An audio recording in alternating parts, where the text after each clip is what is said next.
together. And the thing with Gnar is that your mini-form gains range as the game goes on. Yep. Early on, you are short range. You do feel like a melee champion getting on top of you.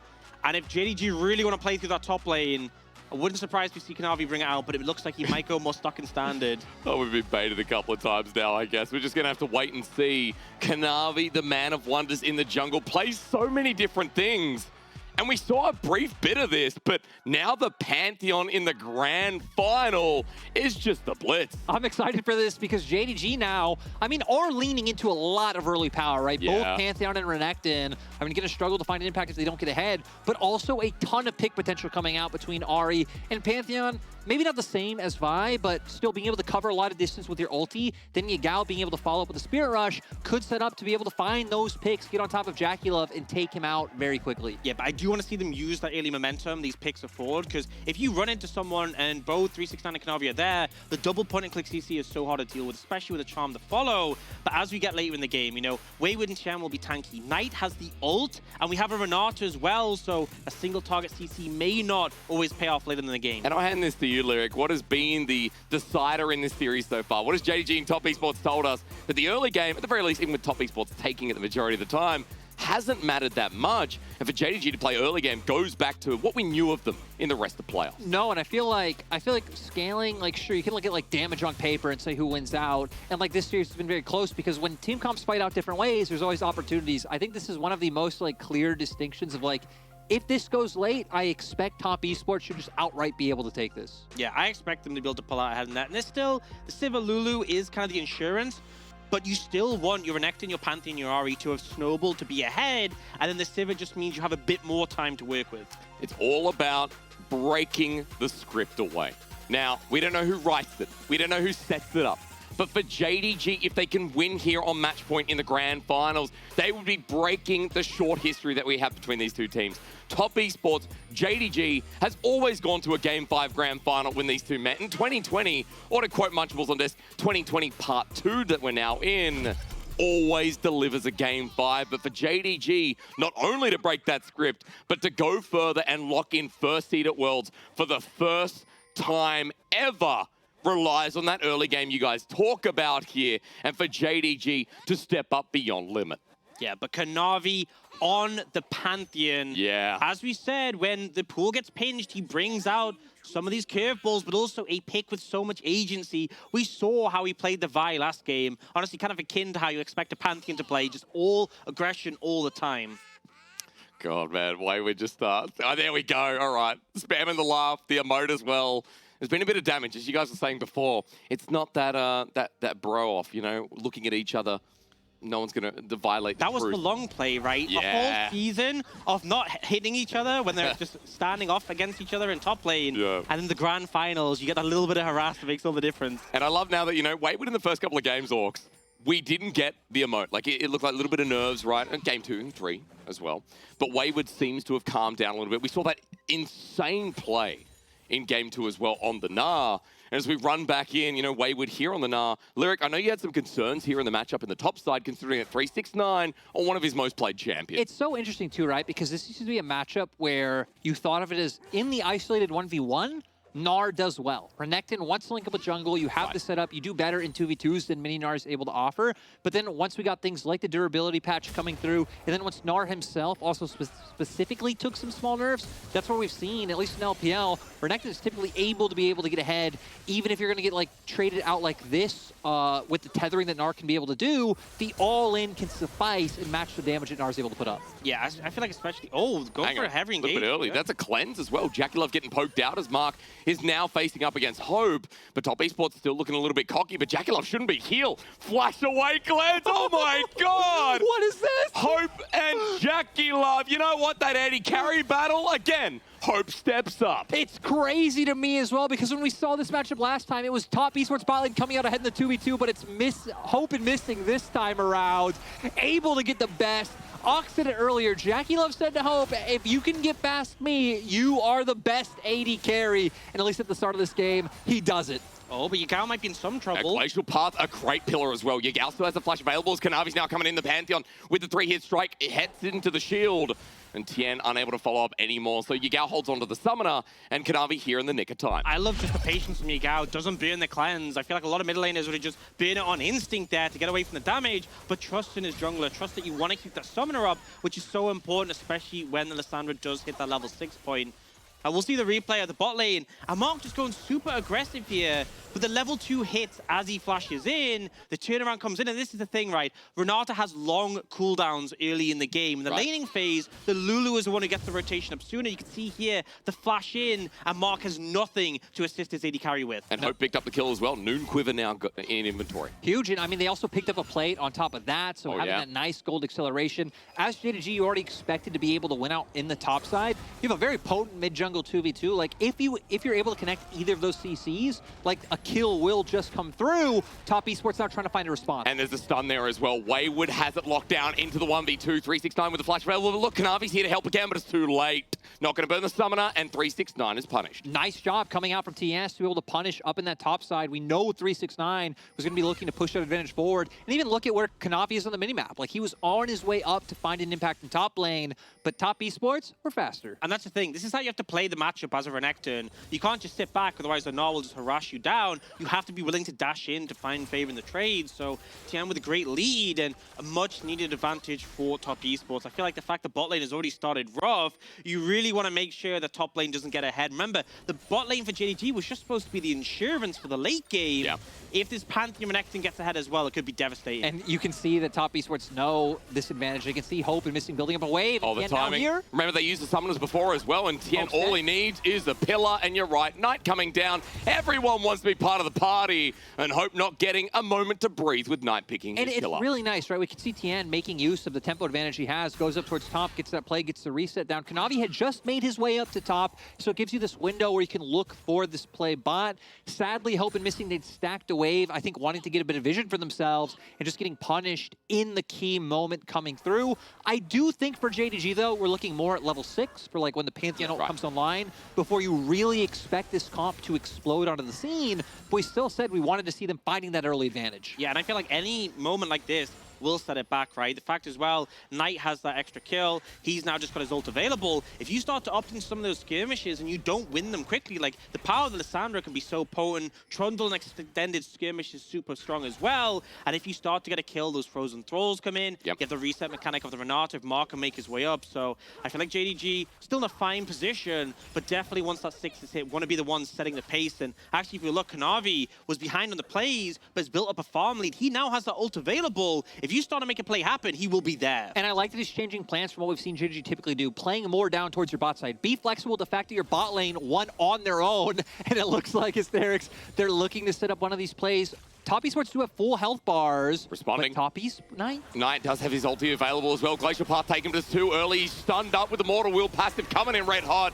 Knight will ulti in, but the 2v2 is still going on as Tien now trying to abuse the fact that he's a Trundle. Doing it well, matches the flash, and Tien in control. The Frozen Thrall there too, as Top Esports get out alive. Exactly what I was talking about. The extended fight, Trundle's so potent, and just doing that sustained damage with a short cooldown on your bite. Kanavi and Yagao had the upfront burst, but onto Lissandra, this is the power of the pick, right? You can buy so much time. Yeah, it's just so rough coming through that they aren't able to find it out. The ulti is there, and just kind of even looking across the board, really hard to find those targets. We'll see here, JDG go down to bot. It kind of pulls Top Esports in, but they commit everything on tonight. Sadly, Yagao not really able to connect any more damage, and once the ult comes through, like you said, Trundle winning out in the extended fight. And the great thing is Knight is so patient with the ult. He knows the front-loaded burst has come through. He can back off and buy time. And this is even better for Top Esports, the ult being burned. And I feel like it's kind of similar to Nocturne. You want your first ult on the Pantheon to like really get you some momentum, get you a kill. Oh, no timing. No. And Mystic's caught out, has to flash away, but with the exhaust down, they have the chase, and Jackie Love with the movement speed. Kanavi now coming in,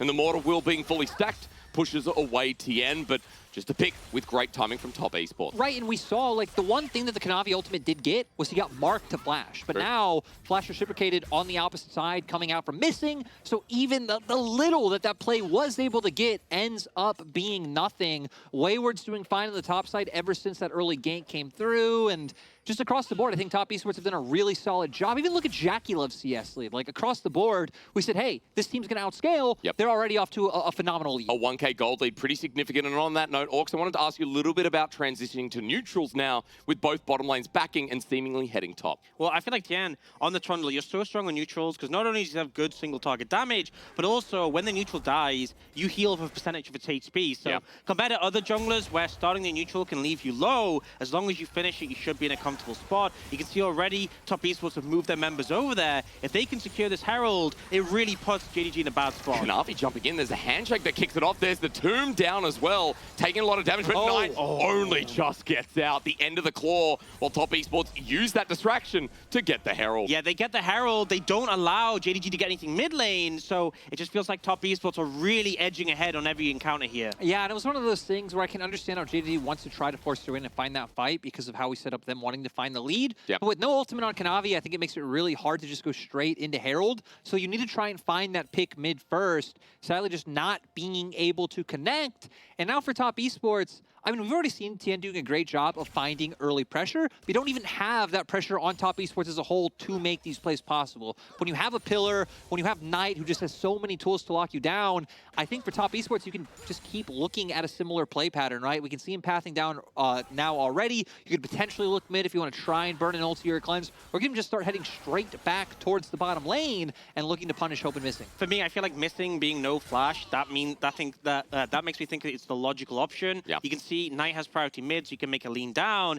If you get the tower down bot, one, you secure gold for Jackie Love, fantastic, but also you can lean into that dragon that's up and available. And we've seen, you know, the fact that soul coming in game 2 was such a massive factor. Securing an early dragon can make all the difference. And when you guys are talking about the fact that this team on Top Esports rather has such good scaling, when we're talking about a timer, being such a late first drag and the latest of the series so far also feels like a significant note. Oh, wait. Hysterics. Looks like Jackie Love. Yeah, he's going to ulti, trying to get the movement speed to get out. Flashes immediately, but here's Mark to help on out. He's got a bit of range now with the Ultra Shock Laser, getting spell shielded, but Top Esports AD carry is saved after burning double stun. Having that pry off from mid and having TN again on the up and up means Jackie Love does get to survive. But when we were just talking about, you know, missing no summoners, very juicy, could punish. Now Jackie Love is in that same boat.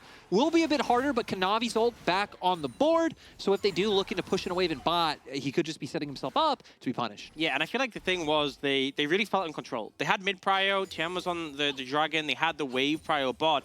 It kind of, well, Jackie was about to achieve it. They kind of felt like there was nothing that could really challenge them. So Hope and Missing found this fantastic window to cause some problems. Speaking of problems, 369 is not having fun in this top lane matchup. No, it's been so rough. Like we said, when he wasn't able to start finding that early domination, Wayward just doing a great job. And overall, just coming into this series, getting subbed out, coming back in and showing a much better performance than last time has been great. But you can see both teams look like they're looking to set up a plan bot side. Top Esports already making the roam over.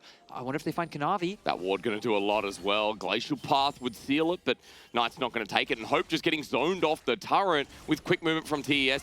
Forcing a response as Yigao's coming in, but Tien is running into him. This Ari might need to ult, might need to flash. It depends on what Missing does as well. As over, Tien just pushes him out, and Yigao has to respect the trundle. Once again, great patience from Yigao, not to be in the ult, not to be in the summoners, which clearly was what Tien was trying to get off him, but he does still get chunked out. You'll see JDG trying to move down towards the bot side again to push in this wave, and it's just a constant back and forth of control of the area. And it becomes a lot harder, I think, now for JDG to look to punish Jackie Love like they'd hopefully want, because now Mark's level 6. Hostile Takeover is online, so anytime you overcommit, we're kind of in a scenario where in this meta, if you can find the spot for Renata, there's just so many champions that full-on commit. Like, as Pantheon, even as Renekton to a degree, I'm sure you have 2 dashes, but you don't really have an exit path. I remember this. Let's bully him down. Instant cleanse, though. Beautiful to see as a response from JDG. Includes a flash onto Tien. He's out, though, but JDG will not give up with the handshake. Even better. Hostile Takeover now down, as that was a lot burned. And that was the perfect example, right? Like, once you go in, this Renata can just shut down so much of what JDG's comp want to do. Yeah, I mean, I feel like Tien would have for sure been dead, without a doubt, if Mark hadn't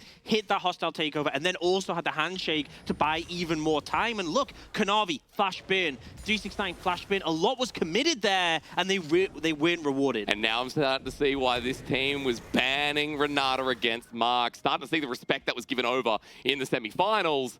We're looking on our screen right now, though, as Herald, decides to go back, thinks about it, having a couple of issues, but just trying to drop it down for mid, it seems. I also want to say I can see why this series always ends up going 5 games. Because obviously right now, we're pretty even.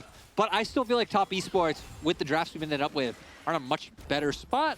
Every game has been down to like the inches in team fights, but so far so good for TES. Still holding those same like CS leads coming through. Very small in mid and bot. We know TN is behind the jungle, but also Pantheon not as efficient with gold as, you know, the likes of a Trundle is. Yeah, absolutely not. And obviously he does. Oh, Hope This might be in trouble. This is going to hurt so much. He's got flash available, though. On the hunt, going to be starting it off. TN's pillar, great, though. His spell shield does nothing, but it is just patience. You keep highlighting the patience, Ox. We see it again. They're just not willing to bin these summoners, holding on to them, which is so impactful. And something I want to note is that the Dragon hasn't been touched. It's coming up on 14 minutes, and it feels like neither team has really found a window. We've been posturing around bot constantly, but looks like JDG now feel like they have the advantage to go for it. But it has been such a delayed Dragon. The earliest soul we can get at this point will be, you know, going up to about 30 minutes in the game. Yeah, and I feel like a big part of this has been this Dragon specifically is due to the fact that Hope was already here, had Kraken Slayer online. Jackie Love's just coming out from base and has finally picked up the Immortal Shield bow, but JDG definitely having more immediate power in that last fight. As we now get to the second Herald as well. Yagao is pacing. Look at Knight's angle. He was on the wrong side of the map, and Top Esports are trying to cave in. Yagao with summoners. Yagao with ulti, though, hiding in fog of war, waiting for this one to spur out as it's simply just towards a mid push. And Yagao isn't going to be caught with his pants down. Second Herald, though, Orcs coming up in 10 seconds. Yeah, I feel like because JDG committed to the Dragon on bot side, they're going to be slower on the map. They are reset and took longer. They've decided they're not really going to lean towards the Herald. Instead, they're just setting the bot lane bot. And who knows, though? Never truly know in this series, I do have to admit, but I feel like they'll just maybe contest some vision. Maybe try and secure Kanavi's red buff, but it is still going to be, if you look towards the bot lane, a play from Hope and Missing to secure this tower and trade on the other side of the map. Yeah, I think it's huge as well, right? Because now Top Esports, I mean, you can lean top. They have numbers advantages on this side of the map now with both Jackie Love and Mark in mid lane. So knowing that JDG can see top, and even now, going to have to give up mid because Herald is coming down. That's going to have the map to himself. Hope, though, as you mentioned, first turret blood goes to JDG. That almost 2k gold lead comes down a little bit, but Top Esports grouping up as a four-man unit. What do you guys reckon? Are we going for inner turret towards mid? I think you have to look for it to make it a worthwhile trade. Like, mid-tier 1 is still a fantastic one to take, but they want to continue this here. It's still 4v3 because Hope is bot. Oh, the flash engage, actually. Here's the Ultra Shock Laser as well. Look at Jackie Love sitting in the back. Might be early game, but this Theory has space. And Top Esports win in a game 4. They step up big. They take 2 turrets mid. They get a kill. Wayward's getting a turret for free on top side. And they're just saying, okay, that the gold inching a little bit closer for JDG. Now Top Esports starting to build that momentum once again. And I feel like the thing we really praised was JDG's ability to cross-map in these scenarios and keep the gold close, right? Game 1 was the one where we really saw that as an example, which allowed them to lean into the late stage of the game. But here, it feels like maybe the desperation from JDG, trying to make sure that they don't fall behind, ends up costing them even more. And we're seeing, right, just we were hyping up Kanavi and his ability to pull out anything, but on this Pantheon, not able to find the impact since he wasn't able to start getting going early. Nothing came from it. But we see here, Top Esports get the second charge coming through, and JDG think this is their avenue to go for an engage. But look at Knight, immediately gets on top of Yagao, forces him out. Kanavi now left in no man's land, and neither 369 or Hope are there to help. Yeah, and I feel like with the Pantheon, you have that brief window with your E, with your stun, where it's very hard to deal with you in a fight, right? You've locked someone down, you're invulnerable from one direction. As soon as that ends, though, you are pretty much worthless. And you saw what happened in that fight, just the easy cleanup to come through. So things are starting to look rougher and rougher for JDG in a 2k gold deficit as of right now. But the one thing to say is it was a very late first Dragon, and they are the ones who took that one. Okay, so 1 Dragon, but 2 minutes until the next. And let's just come back to WinCons before we see these teams scatter again. You mentioned, both of you, saying that Top Esports, we look at the champions on their side, the scaling good here. And for Top Esports, time is what they have now for sure. Yeah, and I feel like for JDG now, all you can hope for is picks, right? Like what they're doing now, playing out through brushes. You have an Ari and a Pantheon, hoping someone from TES oversteps and you kill them off in a side lane. But going toe-to-toe, going head-to-head, I think is quite hard. And we can even see now, right? Double Gore Drinker built for JDG. We already have a ton of Grievous Wounds coming out on the side of TES. Sure. Both Wayward and Knight picking those up. And just overall getting to some really nice item breakpoints. The silver lining is hope. Is on 2 items on the Sivir, can be the one to try to pull things forward, but I still just don't see how you have the front line to be able to get through the fight, because now with both Pantheon and Renekton behind, you really don't have the burst to take out any members of TS right away. Oh, but they're looking for an engage. Going for it here. The Grand Starfall comes through. Tien with the immediate flash in, but he's been bailed out for the time being. Yagao jumping forward, but Tien just doesn't die. Wayward comes in at a range, and JDG attempting to foil the play, but Top Esports won't die either. But look, not that much.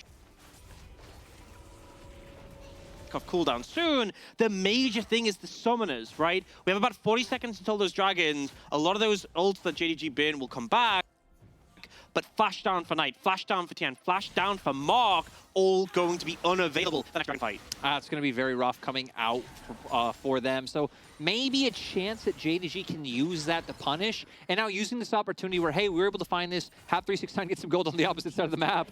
But he has to get the hell out of there, utilizes the TP. He's going to be able to escape. Rough with JDG maybe having to come from behind on the play because Wayward does have TP, but now with both Tien and Wayward up here, there really isn't anything they could do. I mean, 1 minute to 1 second rather till Dragon as well for JDG as they head down towards bot. Look at Top Esports setting up for the inner turret in the top lane. Right now, trying to make the gold trade and continue this game being in their favor. As JDG, as you said, it's a late soul anyway. Yeah, but this feels so risky because if there's anything that can turn a game into a team's favor as it gets into the later stages, it is a soul, right? Yep. And we'll see which one it is, which one it ends up being could make a big difference as to how viable that is. But regardless, you know, it's not just the fact that they're leaning towards that soul, but also the stats given over. Hextech Dragon, just one dragon. Oh, Yagao. Oh, Yagao might be caught. He's got everything available, but look, Jackie Love just follows him over the wall. Pillar to slow him down as well. Top Esports might be turned on because Kanavi has joined on in. But look at the shielding as well. Jingdong are going to bring in their bottom lane, but Top Esports have already shown that they're doing enough damage. I'm surprised that JDG feels so confident looking for this. 369 is no TP. Knight does. You know, I don't know how well they're tracking that, but still, Top Esports, I think, could have been more confident in taking that fight, and JDG would have been in a very rough position. Luckily, Top Esports not able to punish on anything, but still going to choke them out from their own jungle camps, get pressure down on the top side turret, and JDG not really able to answer with anything. They are keeping up pressure in the spot side matchup, but I think Knight on Lissandra is fine. Like, with that ulti, and just with the ability to lock Renekton down and then be able to escape right, throw out the W, E away, the 369 really doesn't actually have too much pressure on the turret itself, just has pressure to keep the wave pushed in, maybe get his own vision, and, you know, that's that. It gives window to rotate over if you see an opportunity if someone oversteps, because now we're in a position where with tier 1 tier 1 mid down from JDG, if Top East will start to push up too deeply, that's where you can find those flank angles. It is going to be that Ocean Soul, which I feel like JDG probably would have been hoping for something else. Oh, they're looking for Tien. Yeah, look at this movement again. Kanavi's ulti being in question as Wayward is going to get the scuttle, but not help out Tien, because that would be too cool. It's so sad. Just watch. Yeah, just spectators, you know? Sometimes you send one of your members into the Coliseum and you see how he fares. He was the summer MVP, Hysterics. True. You don't think he could do it? No, I don't. Well, I mean, he didn't, so, you know. Sorry, I'm speaking as Wayward I was going right to say, you do have hindsight. Yeah, I do. 2020, right? You know, Wayward rookie the split as well, so which title's more important? At the very least, I want to come back because for JDG, that pick-off doesn't lead to anything, it seems, gents, but at the very least, you know, more gold for JDG to try and play with. Yeah, and it just gives more windows to get control over the map, but I still feel like JDG aren't really finding any of the opportunities they really need to get back in the game. And that's something to mention as well. Like, the way the engage works for JDG is kind of like someone dives forwards, whether it's, you know, Kanavi with the ultimate or Yagao, and it's like landing one singular CC on one target, right? They only really have that single target CC, and so as a result, it's quite hard to find windows to start a team fight. Getting a pick, that's fine, but a full 5v5, you really need Top Esports to be in a position that you can capitalize on. And for now, they've just been happy picking up waves. And the rough, I feel like the roughest part is, right, the only real member I feel like you can immediately burst out is Jackie, but at the same time, you need Mark to not be sitting right next to him. To bail him out, to throw out the hostile takeover, just like all these things that he can do to buy time. And you know what? Mark's always there. Mark's always with his boy. And he has cleanse as well. So I feel like if you do come into that situation, it can backfire massively. And we do see, you know, Warmog's now picked up by Tien, so he's going to be super bulky And I feel like that's one of the things we've seen picked up quite a few times when you just want as much raw health as possible. Remember, Shandy did it on Shyvana. We're going to have to pause, though, because the play being started up. That's double ulti from JDG. The pillar not on the right side, so Hope gets away. But Hope's ulti, we get Yagal's ulti as well. A minute 30 before Dragon comes up. Yeah, this is the timing where you look to try and burn summoners because your ults will be back up in time for the Dragon, but summoners won't. But unfortunately, they don't find anything because it's just not the most reliable way to burn something to start a fight. Whereas on the other side, you know, if I'm top esports and I have a pillar against the mobile champions or the ult from Knight, I'm much more able to just start fights, burn summoners, get an advantage. And with the fact that JDG just committed so much mid there, it allows for top esports to go to this. Commit Wayward down to the bottom half of the map. You don't have anyone on top side. They'd already overloaded this bottom side to, you know, be able to contend with what JDG were doing. Sure, JDG are getting the push in top side, but Knight recalls in time to be able to answer this. So overall, just a positive play for TES. And I love the game that dictates whether TES go to a game 5 or not. Comes down to more concentrated play, more calm play, right? Because as we said, this isn't a bloodbath. No.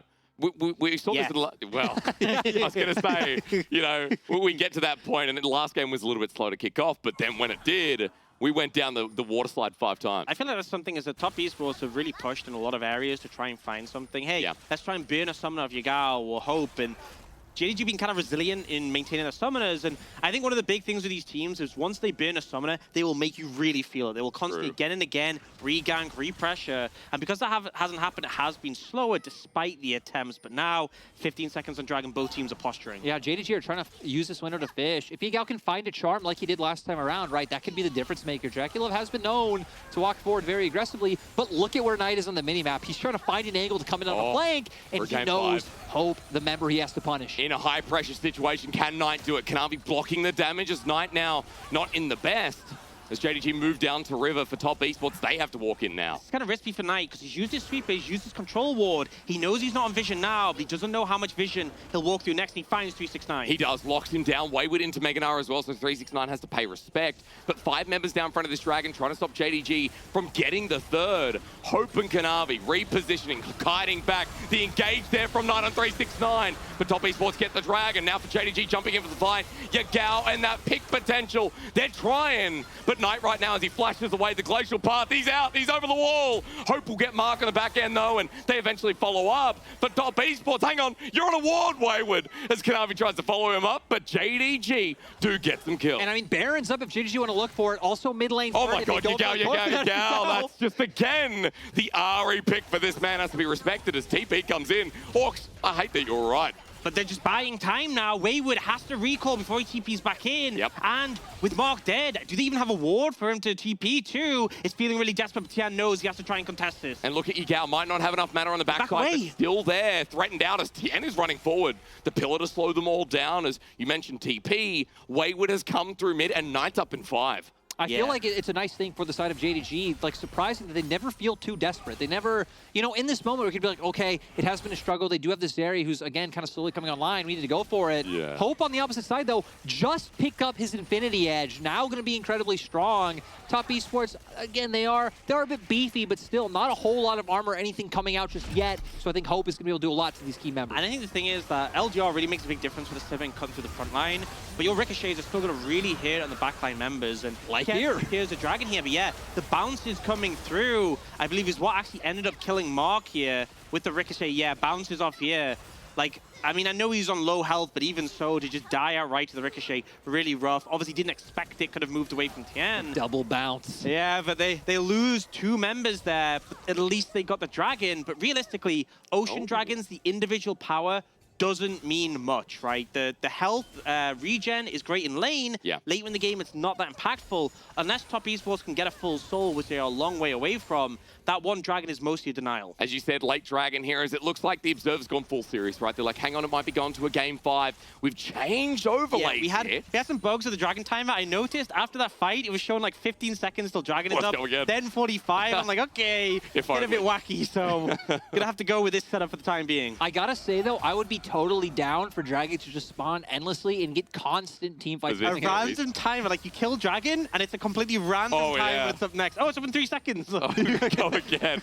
Oh, man, adding Chaos into League of Legends. Well, speaking of Chaos, JDG are formulating their mid-push, but look at Top Esports with the pillar out yet again, are trying to find the fight that leads them into the Game 5. And you can see how conservative, how pulled back these teams are being when all, what's the word I'm looking for? Holds barred for this Game 4. There we go. I do got to say, for JDG, I like how they're staying grouped up as this 5-man unit, trying to take advantage of this like small window and the small spike. Where again, Hope, honestly, I feel like is strong enough now to where JDG can feel comfortable taking fights. And Gal goes in. It goes on in for the dive as well. JackeyLove going to get stunned up on the turret. Watch Kanavi, but he hasn't finished the job. Hasn't sealed the deal as JDG get the turret. But now will they get knocked into a wall? Wayward doesn't have flash. So JDG just with the turret and getting out. And this is the big thing. With that Baron start from JDG, that is what burned Wayward's teleport. Imagine that same scenario, but the Mega Gnar TP's in behind you. Oh, yeah. JDG would have been dead. So that's what they got out of that earlier Baron play. Now it looks like Top Esports toying with the idea of doing something similar. It will at least stop JDG's recalls, but they realize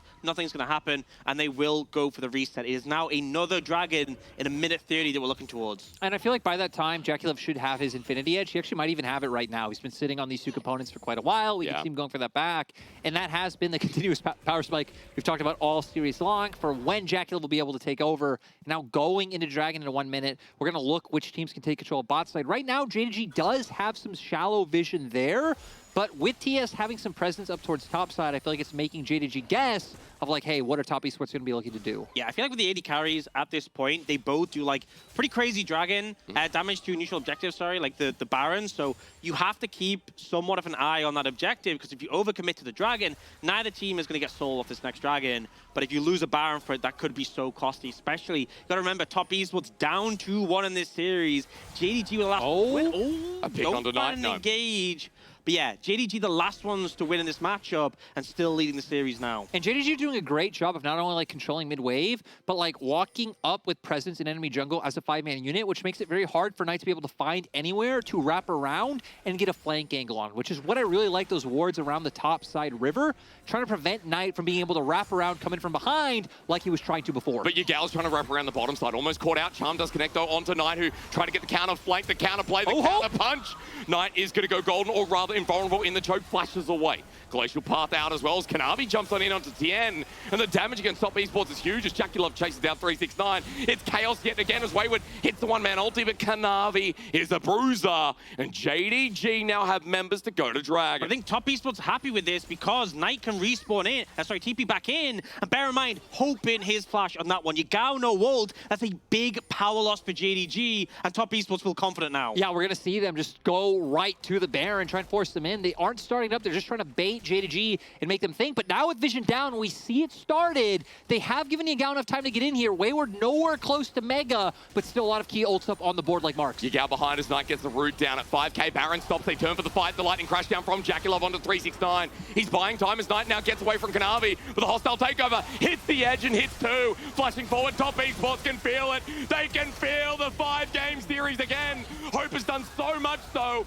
as the rookie 80 carrying the grand finals, but JackeyLove yet again is the god of ADs. And Top Esports were so patient with the fight. They knew they had options. They chunked them out low, go straight to the Baron, and we saw the impact of Mark's ulti, and I just love how decisive they were on going with the re-engage. I just love that the fact they capitalized, they got Yagao's ult, and that was enough. Just the fact Ari doesn't have that pivotal tool was enough for them to feel so confident in this fight. They push forward aggressively, they have the Mega ramping up, but once again, the Renata, this hostile takeover, really causes so many issues for JDG. And then we see, right, just the re-engage, able to follow up, gives Wayward time to be able to jump in. Zeri following through with the damage. JackeyLove, as always, incredibly aggressive with what he's looking to do. And now, I mean, it feels like we're at a point where Top Esports comfortable control, sitting on the 2 Ocean Drakes with the 5k gold lead.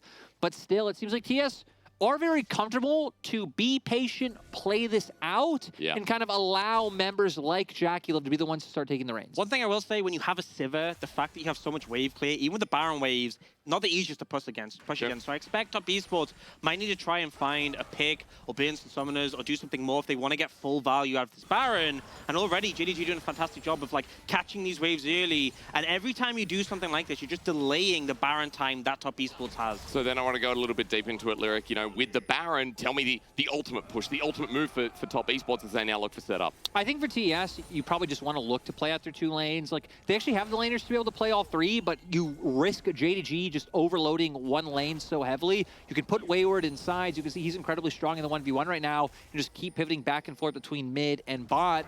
The problem they're running into now is kind of like Ox said. They put Hope in mid, and it's like, oh, doesn't even matter with Baron. Wave's just gone. Yeah, it really makes it difficult to push forwards, and I know top esports would love to find a fight right now, but JDG, if they just try and stall it out, they'll be in a good position to sort of try and contest later on. There is a goal deficit still, but I think the main thing to note on is that JackeyLove had 3 items and nothing else after the last fight. He bought a whole GA, but because Hope was ahead, he's on 4 items as well now. This Sivir is really doing a ton of damage if she gets a chance to free hit. And we're going to see if they're able to do it here, because JDG's still making their way over. Luckily, they can keep Kanavi in mid because he does have the ult to be able to join up at any time, and JDG just constantly staying as his close-up unit, making sure that top esports can't find those windows. Yeah, I think that tier 2 wasn't really defendable, but they trade the tier 2 for the wave in mid, and it's just buying as much time as possible when they can. There is those 2 empowered minions up, but they have the long-range damage to try and clear those out. You can see Yagao gets rid of them, and now, although a wave is coming in mid, the waves aren't aligned, they're not synced up, so JDG is just going to move back and forwards and be able to clear them out. They're doing a great job of stalling this. And I think JDG's, like, it'd be kind of hard for top esports, I think, to just full-on dive JDG. Maybe with the Meganar, they could do it if him and Knight synchronize going in. You throw out the hostile takeover. The Wayward's still a little bit far away from that. And JDG just, once again, just keep trying to use Hope to make sure that no pressure comes through. Every time I see a glacial pass from Knight, I think this is going to be the moment that top esports take us to a game 5. JDG have still, however, as Orcs alluded to, not set up the waves, not aligned them, and have not broken the base yet. Top esports need to sync these waves, right? They keep just clearing the waves immediately on the enemy side. Oh, maybe they're not there. They found 369. The pillar, beautiful. TN might have set up the game 5. The summer MVP comes in, clutches. 369 is dead. And the rookie top laner stands taller. Now with the inhibitor down as well, TES are running from Yagao, but they have shattered the base and opened up what they came to do. And I just love how top esports are playing for small advantages. They know that's exactly what they need to do. When you literally have the championship on the line, you don't need to over-aggress for too much. Hostile takeover didn't hit anything. They already had a wave set up in top, and they can just keep looking to expand this gold lead. Yeah, I definitely think they could have potentially gotten more if they managed it better, but they still get a significant amount, right? They break the base in the mid lane. That means if JDG lose another fight, there's a good chance they just run mid and end. Yeah. And they also pick up the tier 2 top, the tier 2 bot. There's towers that give that extra gold to really pump out this gold advantage. 7,500 ahead, super significant now. And we see here, 369 feeling confident to contest the wave, but the snap engaged that pillar as well. Trapped him against the tower. Beautiful. I mean, just great to come in, and you can see here after they are able to get this pick, JDG thinking they could fight, and top esports kind of set up a re-engage with the hostile takeover, but it doesn't connect, so they aren't able to do anything. And it just feels crazy, you know, looking at this, Wayward versus 369. I know we saw it in lane, but again, with 369 getting punished down, we are talking about the new member of top esports, the one that came in after Qingtian, and when Zoom was on the roster as well with the trade from JDG. 369 went over to JDG, excelled, but Wayward had to build himself up in his rookie year. And now with his first finals, it could also be his first game 5 too. And yeah, just great to see come out from Wayward to be able to step up in this moment. But 369 still trying his best to find an avenue back into the game. Yeah, I do think one of the problems is, though, this Renekton is just at 3 items. Yeah. Wayward is like a full item and a half ahead. Kanavi is behind compared to Tien, but also Tien just needs to be super bulky. As we look towards the next dragon, if Ocean Soul is picked up by top esports, their front line is so bulky, a lot of Sivir's damage is chip damage, it could really negate that pressure. But Yagao's just walked in with the pillar there, the charm's good, but the problem is that JackeyLove now just free-firing away, lightning crash down, hits as Hope and missing her in a choke, versus Renata versus Knight. We know every time they face, it looks like a potential game 5 as Hope still stands alive though, and Knight has used his damage as he goes golden. He needs to survive, but 369 at max range getting hit by a Wayward. JDG on a hair's breadth.